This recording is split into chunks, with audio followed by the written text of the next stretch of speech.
everyone. So we are here, and what we're talking about today is how to be purpose-driven in our operations. And so we've got lots of questions and we've got lots of answers. We have Aaron, Jasmine, and Ryan. I'm going to be the interviewer, so I'm going to be asking questions, and I think we're ready to get started. How do you know when to run breaks? We're going to go through each day part. Let's start with breakfast. When school is in session, how do we run breaks?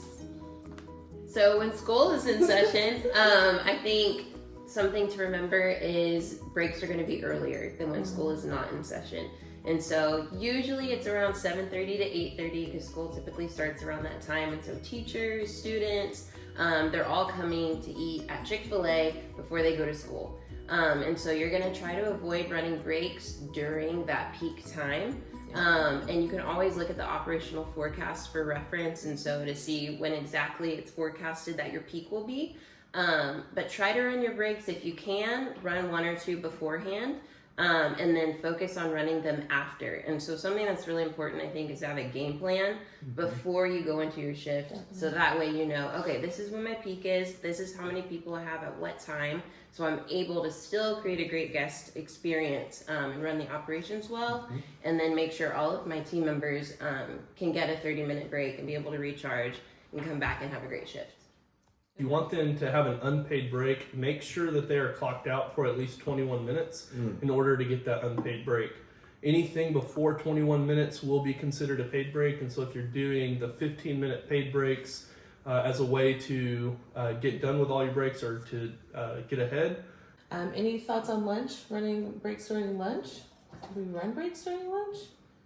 I would strongly suggest against doing that because per the forecast, we want everyone that we have scheduled to be on the play in a position working to serve our guests with excellence.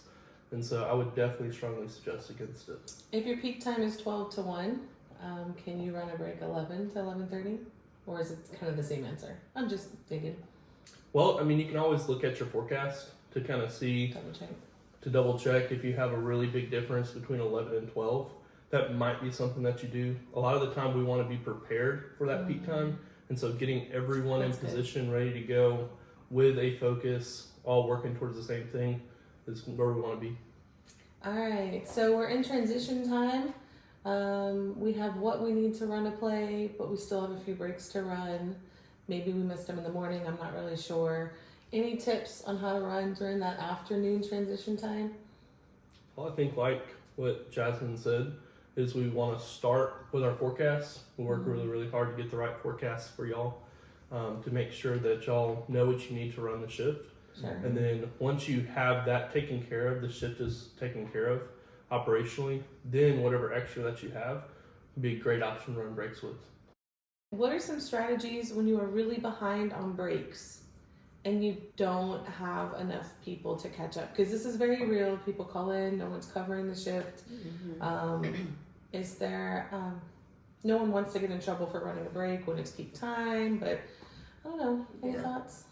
Well, we actually, this past Saturday, we just ran into that. And so it's a very common occurrence, I think, you know, on super busy days or when we have teams come in and we didn't know, you know, maybe there was a tournament or there's always things that can happen that maybe aren't forecasted. And so, which happened this past Saturday. So something that we did is you want to care for your team, right? Caring for our team is the highest priority alongside making sure we deliver a great guest experience. And so balancing the tension between those two. And so a way we felt like we could serve our team was running 15-minute breaks. So that way everyone got a chance to eat.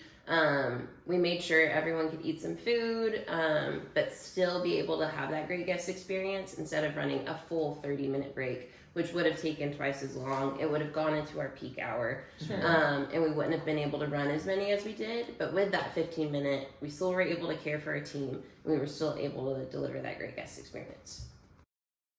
We want to think through our purpose, and we want to make purpose-driven decisions, and that is to be a positive influence for both the guests and the team. And so, like Jasmine said, suggesting running 15-minute breaks is a great solution because you're able to care for the team and also have the team in position to provide an excellent guest experience. So balancing those things, we always want to look through the filter of our foundation, think through our purpose, our vision, and our mission to help make those decisions. I